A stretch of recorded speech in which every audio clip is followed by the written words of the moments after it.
tarde a todos, sejam bem-vindos a mais um bate-papo com o Lupa. O projeto Lupa, Liga pela Universalização da Participação em Políticas Públicas Ambientais, é uma iniciativa partidária de estudantes da Universidade Federal do Rio de Janeiro, cujo objetivo é ampliar a atuação e a participação popular nos espaços decisórios de políticas públicas voltadas para o meio ambiente.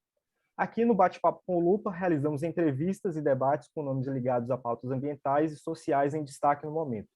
Todas as nossas entrevistas estão disponíveis no nosso canal do YouTube Lupa Rio e sigam também o nosso Instagram, @LupaUFRJ. Hoje teremos o prazer de conversar com a vereadora Tainá de Paula. Tainá é arquiteta e urbanista pela UF, especialista em gestão e preservação do patrimônio cultural pela Fundação Oswaldo Cruz e mestre em urbanismo pela UFRJ. Atualmente, Tainá é vereadora da cidade do Rio de Janeiro, pelo Partido dos Trabalhadores, e ocupa a vice-presidência da Comissão Especial do Plano Diretor da Câmara Municipal. Seja muito bem-vinda, Tainá. Obrigada, Arturo. Obrigada pela iniciativa, a todo mundo. Uma honra estar aqui. Bom, iniciando aqui nosso bate-papo, queria começar com um panorama geral sobre o Plano Diretor. Então, eu queria te perguntar, o que é e qual a importância do Plano Diretor para a cidade do Rio de Janeiro? A elaboração do plano diretor é um favor da prefeitura ou a lei exige que a cidade tenha um plano diretor? Perfeito. Ótimo essa iniciativa de saber mais sobre o plano diretor. Esse ano nós estamos em processo de revisão. Para quem não sabe, o plano diretor é uma legislação ordenativa e que, na verdade, tem, do ponto de vista do arcabouço jurídico urbanístico, tem a maior responsabilidade sobre o ordenamento urbano de uma cidade e é obrigatório, tanto do ponto de vista da lei orgânica quanto do ponto de vista constitucional. Todo município, a partir de 5.000 habitantes, deve, não obrigatoriamente, ter um plano diretor, é de bom tom ter, e toda cidade acima de 50.000 habitantes é obrigatório a construção de um plano diretor. Para além disso, o plano diretor do Rio, falar que o Rio de Janeiro é uma cidade de vanguarda no debate urbano, é uma das primeiras cidades do Brasil a ter regramento e ordenamento urbanístico. Desde o final do século XIX, existem vários planos urbanísticos sobre a cidade do Rio de Janeiro, e este plano, no modelo mais contemporâneo e mais avançado dentro do planejamento urbano, o Rio de Janeiro é uma das cidades que mais debatem, que mais trazem elementos organizadamente em um plano diretor. Para além do plano diretor, nós temos diversas legislações que compõem o ordenamento da cidade. A gente tem a lei de uso e ocupação do solo, nós temos a lei de parcelamento urbano, nós temos diversos planos que são oriundos, indicados por o plano diretor. Temos o plano de habitação, temos o plano de regularização fundiária, temos o plano de resíduos sólidos, plano de mobilidade e transporte e o plano de saneamento básico, compondo, vamos dizer assim, um arcabouço de conjuntos de legislações que vão dando conta do planejamento da cidade. O Rio de Janeiro vive hoje seu processo de revisão, entendendo que o plano em vigor é de 2011 e que, por sua vez, veio revisar um plano histórico para nós, que é o plano de 1992, que consolidou tudo que se reverberou na Eco 92, então, do ponto de vista socioambiental, a dimensão da paisagem, a dimensão da habitação de interesse social, compõem aí, nos últimos 30 anos, pelo menos, as intenções do Rio de Janeiro como um todo. Não é nenhum favor que o município faz. Existe não só uma obrigatoriedade jurídica e a necessidade, de fato, de se revisar e se repensar a cidade a partir das grandes mudanças que o Rio de Janeiro passou. A gente pode começar pela própria Covid-19. É importante falar que esse plano diretor ele começa a sua revisão em 2019, ou seja, no ano anterior à pandemia que atravessou não só o Rio de Janeiro, mas o mundo.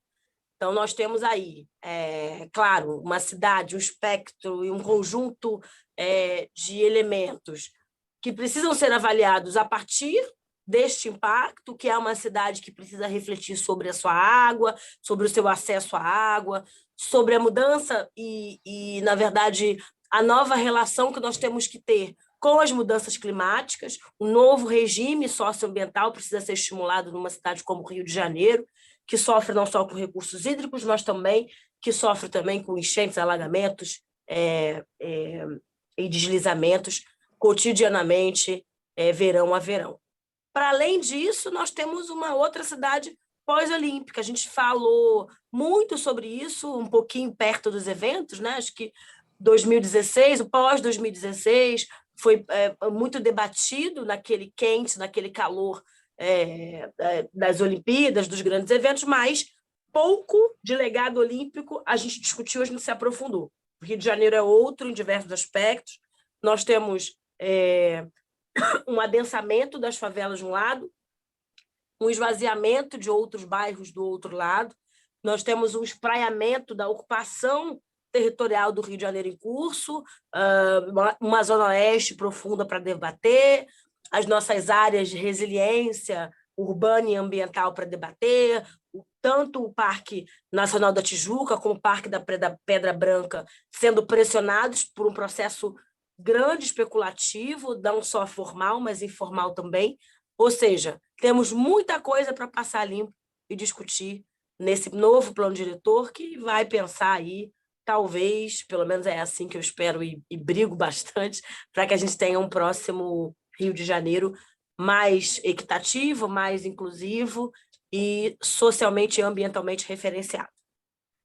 Espetacular escutar isso, Tainá. Assim, saber que isso está sendo pautado para a gente é muito importante. Nosso grande objetivo aqui é levar justamente essa informação para as pessoas que têm menos acesso a essa informação. Então, escutar isso de uma forma clara e para que qualquer pessoa entenda é muito bom. E pensando aí nesse novo plano, né, que a gente está falando, o que você enxerga de avanço nesse novo plano em relação aos anteriores ou ao que a gente tem até agora, né, vigorando? E o que você está vendo assim de fragilidade nesse novo plano? O que ele tem o que ele está melhorando em avanços e o que você já vê de frágil nesse processo? Claro. É difícil, né, fazer uma avaliação no rápido momento que a gente tem aqui, mas eu quero separar 3 pontos positivos e 3 pontos negativos. Acho que ajuda a gente um pouco a pensar a próxima etapa e os desdobramentos aqui do nosso papo. Vou começar pelo bom, e aí depois a gente desdobra o negativo, porque às vezes a gente pode ficar preso no negativo e não falar o bom, então vou começar pelo bom. O bom é que esse plano diretor, ele pensa o centro da cidade, existe um estímulo a se refletir um pouco na lógica do que foi o Reviver Centro, um pouco do que foi o Porto Maravilha. A gente não sabe muito bem a fórmula de se reconstruir ou de se resgatar elementos positivos do centro da cidade hoje. É claro que tem uma grande crise econômica que entrava, né, que causa entraves ao processo, a gente tem uma pauperização muito grande da população, que dificulta os novos investimentos, dificulta... Estava falando dos elementos, dos principais elementos, dos negativos, dos positivos primeiro, dos negativos mais adiante. Primeiro ponto positivo que eu menciono é a discussão da dimensão do centro. A gente vem discutindo muito, um capítulo especial, inclusive, a ser produzido aqui pela Comissão de Assuntos Urbanos, pelo meu mandato, sobre o termo centro expandido. Belo Horizonte trabalha com a ideia de centro expandido, São Paulo trabalha com a ideia de centro expandido e o Rio de Janeiro não. E é muito importante que a gente pense um grande arco numa perspectiva de centro, de centralidade, inserindo Benfica, São Cristóvão, do outro lado, pensando Glória, Catete, como bairros em potencial para o espraiamento dessa perspectiva de centro. Como é que a dinâmica econômica se reverbera para esses bairros, como é que a dinâmica do transporte. Eu fui autora, inclusive, de uma emenda, à época de outro projeto de lei, apelidado Reviver Centro, que cria um grande anel para o VLT, numa perspectiva de entendimento, de fortalecimento deste centro da cidade, onde o eixo de transporte pode ser, deve ser priorizado como elemento de interligação desses bairros. Imagina você pegar um VLT que vai com uma linha de São Cristóvão até a Glória, passando pelo centro, conectando esses bairros e, obviamente, aproximando esses, não só as unidades habitacionais, mas, objetivamente, os pontos comerciais, os polos e eixos de comércio e serviço, numa racionalização, numa ideia de a gente pensar de uma forma mais organizada a perspectiva de centralidade, de centro urbano. Um outro ponto positivo, eu vejo que é um aperfeiçoamento, em grande medida, dos eixos viários existentes. Existe uma preocupação da gente dinamizar a utilização dos eixos da linha férrea, dos eixos do metrô, e, ou seja, provocando, inclusive, um debate maior, inclusive a inserção do governo do Estado sobre uma gerência melhor, mais qualificada desses modais. Como é que a gente qualifica o metrô, como é que a gente qualifica o transporte, entendendo que vai ter um plano diretor que estimula a ocupação destes eixos, destes modais. Não é uma receita lá muito nova, mas a gente passou décadas esvaziando o debate do transporte metroviário e ferroviário, principalmente, e a gente precisa provocar esse debate. Eu acho que o plano diretor pode ser, sim, palco de um tensionamento que diz o seguinte: Supervia, você é responsável por dinamizar diversos bairros aqui da minha Zona Norte. A Zona Norte é uma área a ser ocupada, ocupável, porque tem infraestrutura, tem acesso a comércio e serviço, tem já uma infraestrutura colocada, implementada, e a gente precisa dinamizar e qualificar estas áreas que são lindeiras a este meio de transporte. Não é um debate simples de ser feito, um debate, inclusive, que deveria ter mais participação do governo do Estado, não tem. Eu acho que é um bom começo de conversa para o debate público se iniciar essa utilização desses eixos de transporte. No terceiro, vamos dizer assim, ponto, finalmente uma discussão de financiamento urbano. Eu percebo que existe aí uma dimensão que fala dos instrumentos urbanísticos com fôlego, coisa que nós não conseguimos fazer no plano de 92, até porque vários dos instrumentos ainda não estavam desenhados, implementados. O Estatuto da Cidade é posterior ao plano diretor de 92, e o de 2011, ele, apesar de citar os instrumentos, ele não regulamenta e ele não aprofunda o discricionário e os elementos necessários para a gente aplicar, de fato, esses instrumentos. E aí eu vou ressaltar alguns aqui. O IPTU progressivo, que é um ataque direto aos processos especulativos e ao esvaziamento urbano. O Rio de Janeiro é uma cidade que vem se esvaziando ao longo dos anos e que tem muitos imóveis vazios que são justamente esvaziados e retirados de algum uso urbano, porque eles estão lá para garantir renda fundiária e mais-valia para os proprietários de terra, na minha humilde opinião.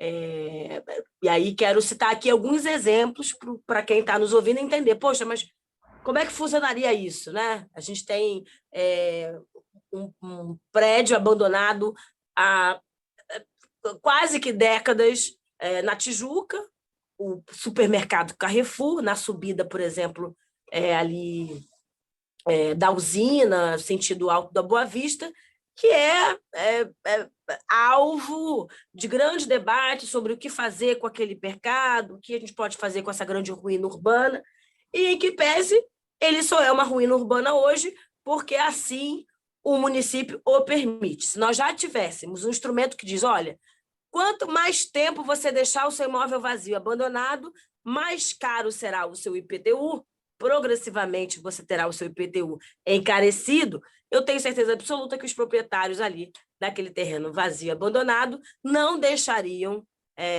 aquela unidade se esvaziar. E assim, todos os outros imóveis abandonados por décadas da cidade. Por outro lado, nós talvez também teríamos o que eu chamo de vazios orquestrados. Vou dar outro exemplo na Tijuca, bairro esse que eu tenho estudado muito por conta do plano diretor, que é o antigo Clube do América, que virou um terreno com a promessa do mercado imobiliário de se ocupar aquele terreno para a construção de um shopping. Vejam vocês, o shopping não foi construído, derrubaram um prédio, inclusive com relevância, interesse, patrimônio, né, relevância patrimonial e cultural, e nós ficamos sem o patrimônio e sem o shopping. Temos um vazio orquestrado pela vontade do mercado, pela sanha do mercado, e não tem nenhum instrumento que diga: ô fulaninho de tal, você está aí com esse prédio, com esse terreno abandonado, esperando alguma novidade do mercado, a Tijuca bombar novamente, enquanto nós estamos lidando com aquela metragem quadrada absurda, vazia, desocupada, esperando a melhoria do mercado. Isso só acontece porque não tem nenhuma regra hoje que diga: olha, se você não tem dinheiro para pagar, que é o que acontece com os mais pobres, né? O pobre não tem dinheiro para construir e simplesmente ele não constrói, ele não deixa um terreno esperando anos e anos, séculos e séculos até ele montar a casinha dele. O pobre vai lá, junta o dinheiro, compra o terreno e começa a construir a casa. O milionário no Rio de Janeiro, não. Ele é milionário, pode investir, compra o terreno e fica esperando a melhor oportunidade. Se nós tivéssemos o tal do IPTU progressivo, ele pensaria 2 vezes, 3 vezes, 5 vezes antes de colocar para a cidade o vazio e o abandono como alternativa. Eu acho que são aí 3 boas práticas que estão previstas nesse plano diretor, nessa minuta do plano diretor, e eu acho que a gente tem que defendê-las e protegê-las com atenção. As ausências. Eu sinto muita falta de um instrumento chamada o vazio de uso, né? Que é o vazio que a gente diz o seguinte: olha, este terreno aqui vai ficar vazio durante um tempo só por um motivo, para a gente conseguir construir habitação de interesse social. Este terreno aqui, ele terá como prioridade a habitação de interesse social, os equipamentos de cultura, de lazer, de esporte, de saúde. O que aconteceu nas últimas gestões, inclusive nas últimas gestões de Eduardo Paes, é que a prefeitura vem perdendo próprios municipais, imóveis públicos, terrenos públicos, que são os terrenos que nós poderíamos estar construindo. Habitação de interesse social. Isso já é lei, uma lei nacional, existem leis estaduais que falam sobre isso, e existem leis municipais que priorizam os imóveis públicos para a construção e produção de habitação de interesse social. Sinto falta disso, porque o Rio de Janeiro é a 2ª maior cidade em déficit habitacional do Brasil, a gente só perde para São Paulo. Então, objetivamente, eu quero dizer que nós somos uma das maiores cidades da América Latina que não tem casa para todo mundo, que não tem casa principalmente para os mais vulneráveis, e isso é dever constitucional do Estado, do município, e objetivamente a gente precisa criar estratégias para os mais pobres. Nessa mesma toada, eu sinto muita falta de um fundo de moradia, um fundo de habitação e um fundo de urbanização de favelas. Vem defendendo muito isso, porque nas vacas magras, né, entendendo Bolsonaro e todos os outros governos que não gostam ou não entendem como se faz política habitacional e política para a favela, é muito importante que a gente tenha dinheiro de algum lugar, independente das gestões atuais. Fez muita falta no governo Crivella, fez muita falta no governo Bolsonaro. Nós não temos recurso específico para habitação de interesse social e para urbanização de favela. A gente fica um pouco à mercê dos governos que são mais legais, que são mais progressistas, que são mais preocupados com o bem-estar social, ou que tem uma primeira-dama preocupada com o bem-estar social. É muito importante que a gente não fique à mercê da descontinuidade das políticas públicas. Então, que a gente pegue os instrumentos que, inclusive, já existem, que já são constitucionais, moradia e direito, lá na nossa Constituição, nos artigos 182 e 183, e a gente só precisava de um fundo para chamar de nosso, e é muito importante que parte desse IPTU progressivo vá para esse fundo de moradia, vá para esse fundo de urbanização, que parte das operações urbanas da cidade, onde o mercado imobiliário pode lucrar, inclusive com esses parâmetros urbanísticos todos que a prefeitura está dando ou pensando em dar, parte desse recurso todo oriundo do plano diretor consiga ser capturado para a construção ou de moradia qualificada ou de urbanização das moradias existentes e dos territórios vulneráveis, das favelas existentes. No outro debate, eu sinto muito a falta da discussão das mudanças climáticas e da discussão da resiliência ambiental. Isso me preocupa muito, não só por eu ser uma arquiteta negra e preocupadíssima e antenadíssima com a pauta do racismo ambiental, mas por ter trabalhado muito com a discussão do saneamento aqui no estado do Rio de Janeiro. Nós temos o índice de acesso à água, um dos piores do Brasil, quase metade dos homicídios do Rio de Janeiro, tanto o município quanto o estado piora mais um pouquinho. O acesso à água e tratamento de esgoto universal no município do Rio de Janeiro chega, a inexistência dele chega a 42%, e a inexistência dele no estado sobe para 51%. Ou seja, a gente pode falar que, no resumo, praticamente metade dos homicídios do estado e do município não tem acesso universal à água e a tratamento de esgoto. A gente tem que ter um recurso mínimo separado para isso.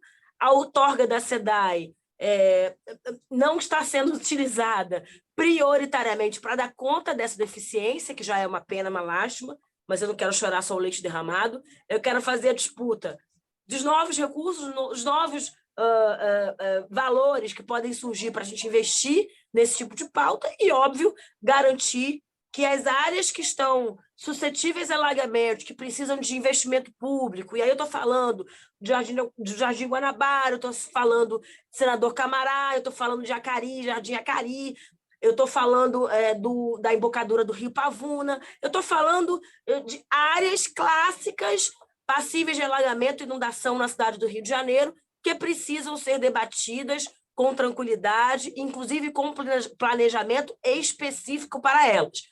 O que a prefeitura está fazendo no plano diretor? Aumentando o parâmetro construtivo, aumentando o gabarito, sem dar conta da infraestrutura e sem dar conta, pior, do dinheiro para que essas áreas sejam ocupadas. Nós temos problemas anteriores, a gente não pode fingir que está em Paris, que está na Holanda, né? A gente está no Rio de Janeiro, que é uma cidade que a gente perde vidas em todo janeiro e fevereiro, que a gente perde patrimônio exatamente dos mais pobres. As enchentes não acontecem na Vieira Solto, as enchentes não acontecem nas ruas do Leblon, as enchentes acontecem, as inundações acontecem justamente onde as pessoas não podem pagar pela sua moradia e, obviamente, pelos seus parcos bens materiais. Então, é muito importante. Eu sou muito, vamos dizer assim, cabeça dura, muito assertiva na defesa dessas áreas suscetíveis a alagamentos, e é uma pauta que eu vou defender, continuar defendendo com prioridade aqui no mandato e aqui na Comissão de Assuntos Urbanos.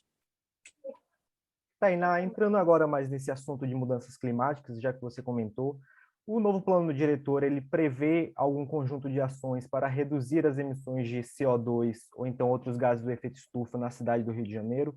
E aí eu queria incluir nessas possíveis ações a questão dos grandes locamentos pendulares. Se você consegue diminuir esses grandes locamentos, você acaba diminuindo também as emissões de gases do efeito estufa. Então essa é a minha pergunta. Tem ações previstas nesse sentido? Claro. Arthur, pois é, o plano diretor do Rio, eu não gosto de ser capacitista, usando esse termo, mas já sendo e pedindo perdão aos trabalhadores da saúde mental. O plano diretor do Rio anda meio esquizofrênico, pelo seguinte: ele começa com as boas intenções no início do seu escopo e ele termina não dando conta das suas intenções. Ele até cita as mudanças climáticas, ele cita algumas agendas ambientais importantes, em que pese o Rio de Janeiro parece que vai ser sede da Rio+30, o prefeito deu para trás na data que deu, enfim, a gente está um pouco nesse constrangimento público sobre quando vai se dar a Rio+30, mas não é uma gestão e não é um município alheio ao debate ambiental, ao debate climático. Nós fomos sede da Eco 92, não à toa. Existe um acúmulo de discussão no Rio de Janeiro sobre a pauta, mas nós não temos muitos instrumentos, ou podemos apontar pouquíssimos instrumentos lá no plano diretor, pouquíssimas diretrizes com aplicabilidade concreta. Eu vou voltar aos meus itens de pontos positivos, porque lá eu disse que havia uma orientação do plano diretor que era justa de nota e justa de elogios, que era justamente a discussão dos modais como eixos prioritários para o adensamento. No meio do caminho, entre a página 1 e a página 230 do plano diretor, aconteceu que outras áreas também foram aproveitadas para adensamento.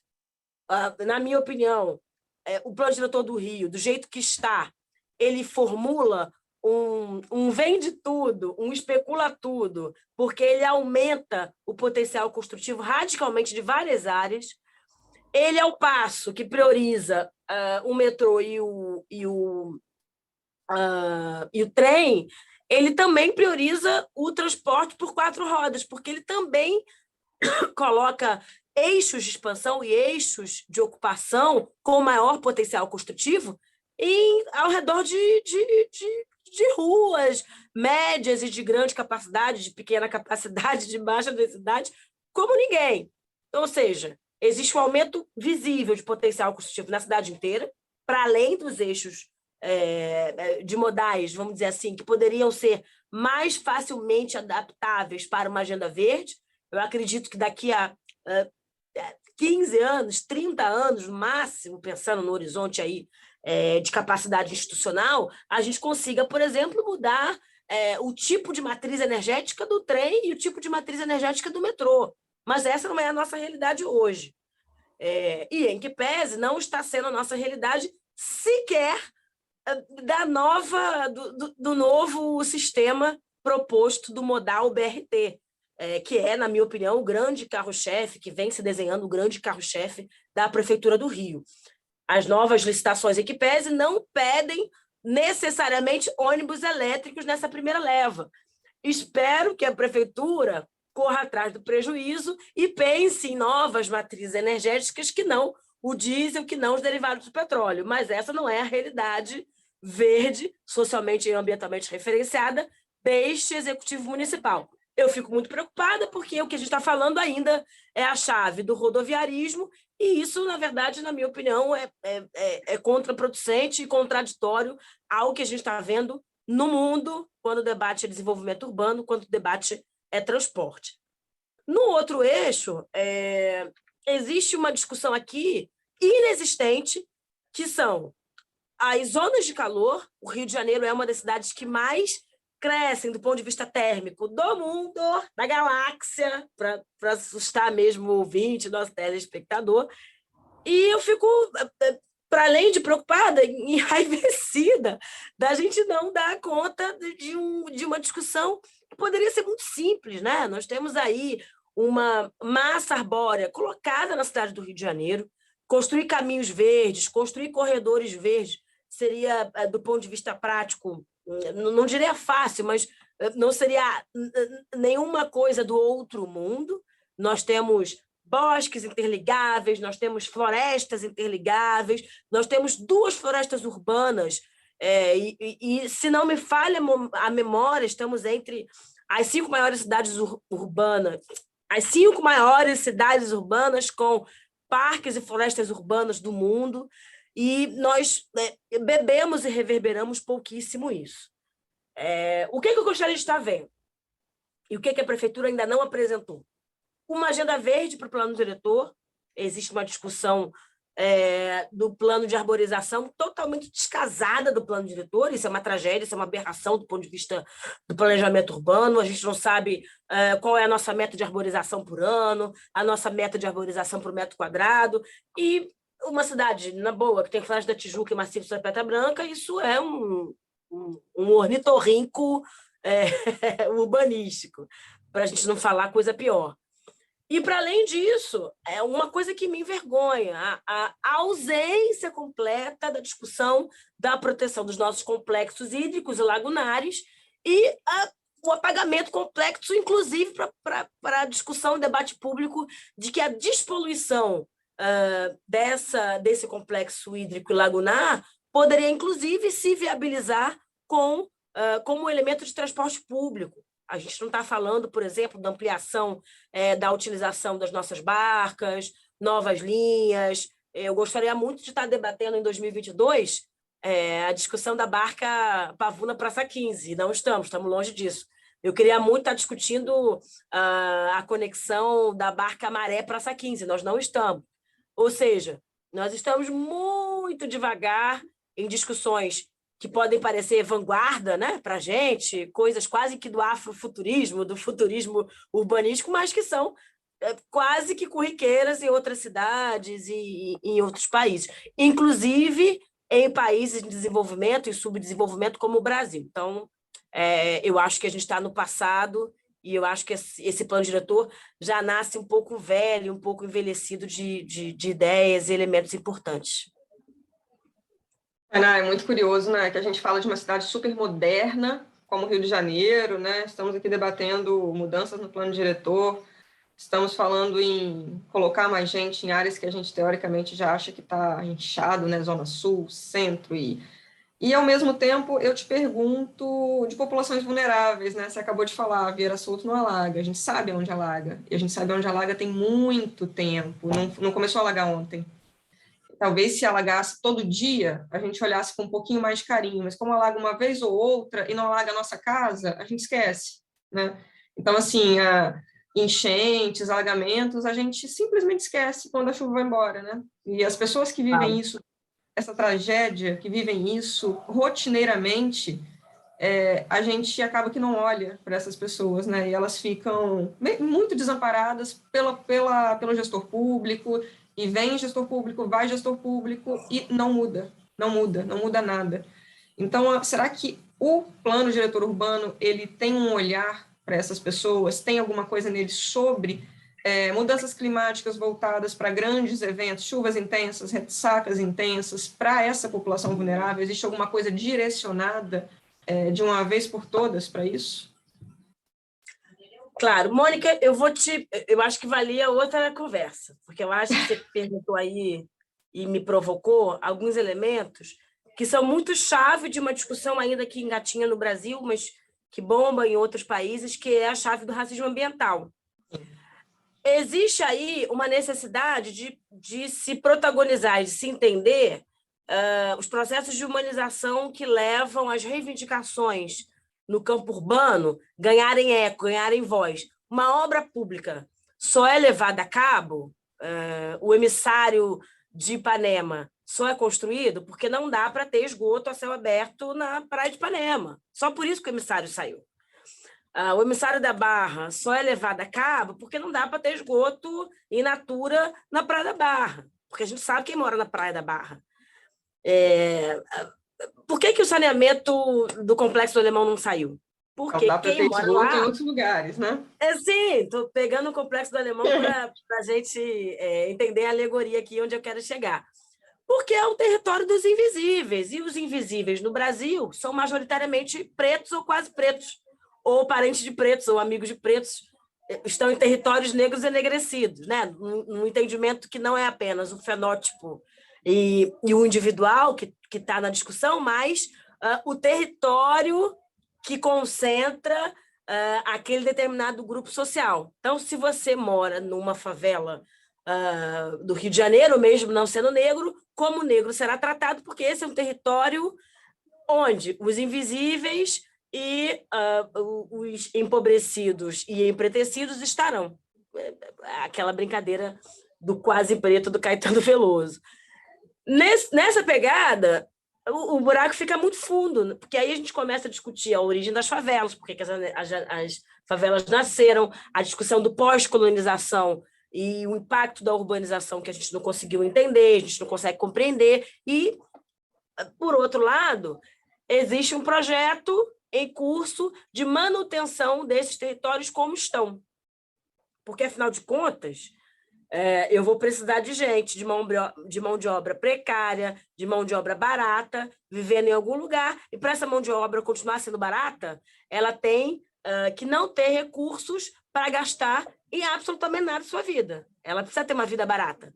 E ter uma vida barata é ficar na ponta da ausência de políticas públicas e ficar na ponta da tragédia urbana, que é os dormitórios dessa população precarizada, os dormitórios dessa mão de obra barata. Eu acho que a carne mais barata do mercado, ela compra mal, ela mora mal, ela estuda mal, ela precisa estar arruinada de direitos para continuar rodando a roda do capitalismo dos trópicos, que genocida devagar quando lhe convém, para manter a mão de obra viva, e genocida rápida quando essa mão de obra precisa ser descartada, porque no capitalismo não tem trabalho, nem emprego e nem território para todo mundo. Eu acho que é uma discussão profunda e acho que é outra live.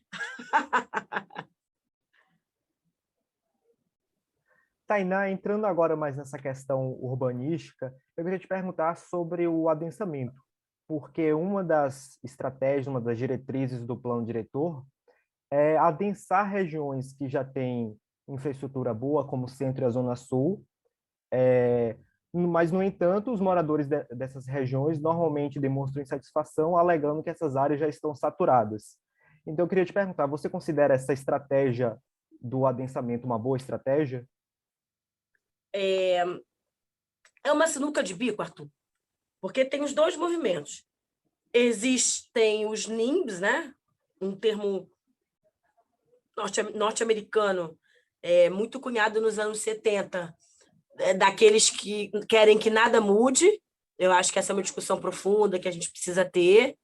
Mas existe o oportunismo do mercado imobiliário que quer garantir mais-valia e capturar mais ainda renda fundiária em cima dos solos infraestruturados e de grande possibilidade de especulação, que eu acho que é essa segunda opção.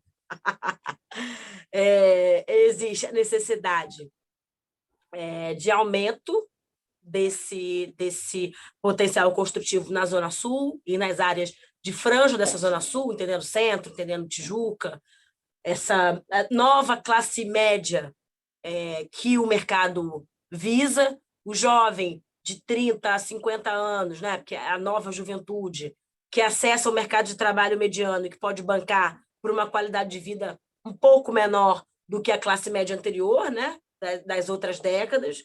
E aí eu submeto com menos metragem quadrada, menos valor agregado, uma unidade inicial a esta nova classe média que está ávida por morar bem, por estar melhor localizada, mas que não paga a metragem quadrada anterior dos outros planos, dos outros projetos de cidade. E aí, falando resumidamente, o professor universitário dos anos 2022, do século XXI, não tem o dinheiro, porque assim o capitalismo para bancar o mesmo imóvel de Copacabana de 40 anos atrás. Mas ele tem dinheiro para pagar um loft de 25 metros quadrados e morar em Copacabana. E aí, o que você faz com Copacabana? Você aumenta a infraestrutura de Copacabana? Não. Você melhora o transporte de Copacabana? Não.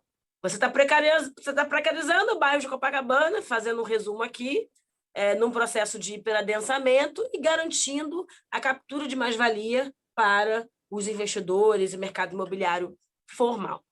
Por outro lado, do outro lado da cidade, você tem um movimento de tornar formal unidades que já foram construídas na informalidade.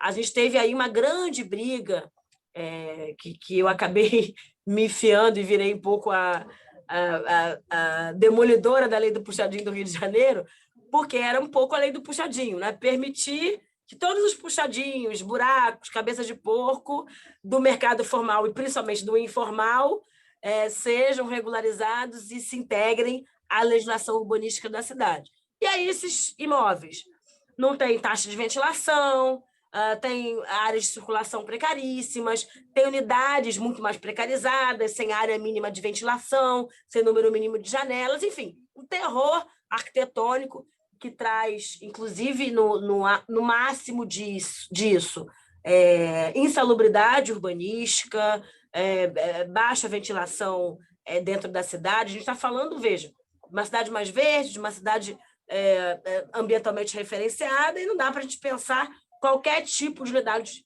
arquitetônica sendo construída, sendo projetada na cidade.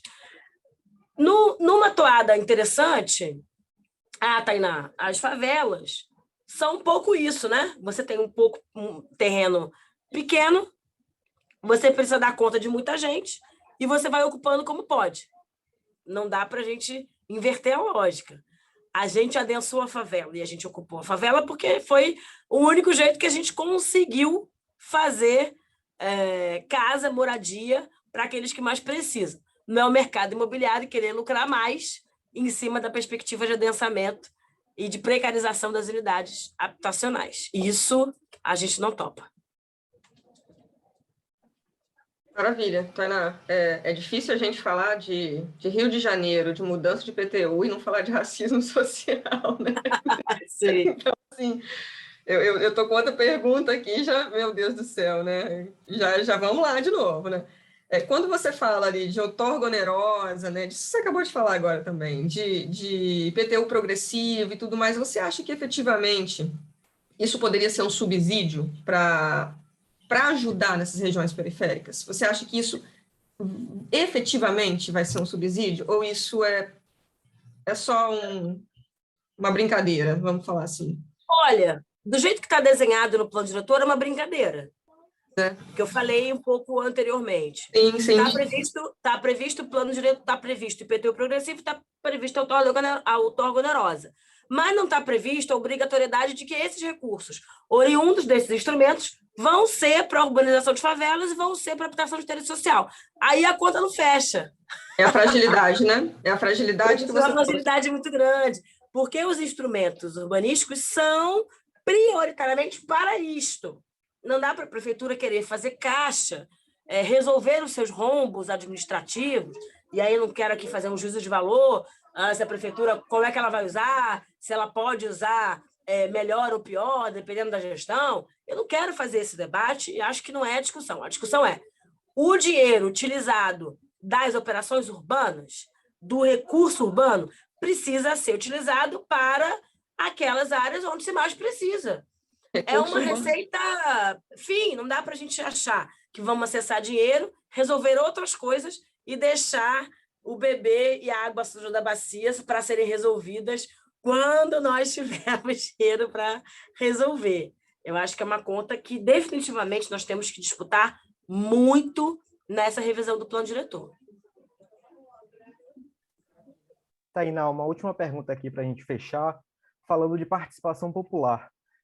Quais são os mecanismos que a população, o público em geral, tem para contribuir com a elaboração do plano diretor?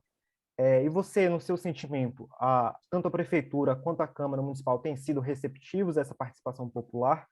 E, por outro lado, você acha que a participação popular tem sido satisfatória, tem havido muita participação, ou foi aquém do esperado, do que poderia ser? Claro. Primeiro, eu avalio que a gente avançou do debate participativo do Executivo para o Legislativo. O Executivo propôs uma participação virtual, que no momento de pandemia, que no momento de crise econômica, a gente sabe muito bem que as pessoas trataram de se alimentar e não pagar internet nem pacote de dados para garantir participação, processo participativo no plano diretor.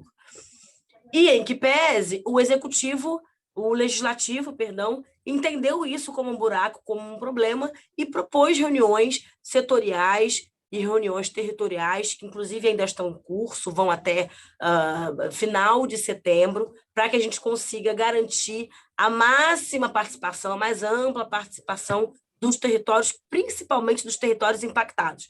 Mas te digo, Arthur, não é suficiente, porque as pessoas ainda precisam se apropriar do que é o instrumento do plano diretor.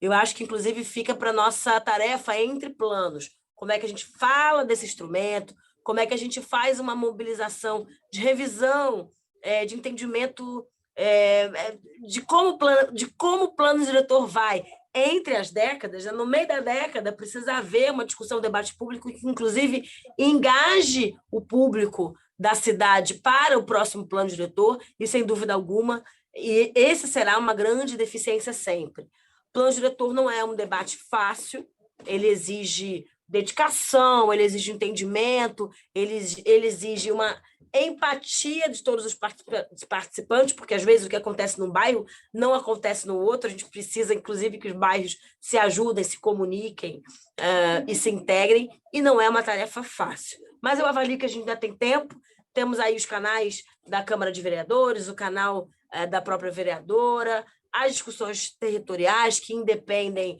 das redes sociais, a gente divulga nos jornais, na mídia, a agenda do plano diretor, e assim a gente vai tocando. E é muito importante, claro, que a universidade se engaje, se empenhe nesse debate, nessa discussão. Tainá, a gente está de portas abertas aí, o Projeto Lupa, para divulgar, para fazer o que for necessário. Estamos participando dos debates, a gente está presente nas audiências, tentando levar isso para quem não tem acesso ou quem simplesmente não faz ideia do que está acontecendo, né? Então, a gente está aí como o FRJ, como o Projeto Lupa, super disponível também, se precisarem de um canal, de alguma coisa.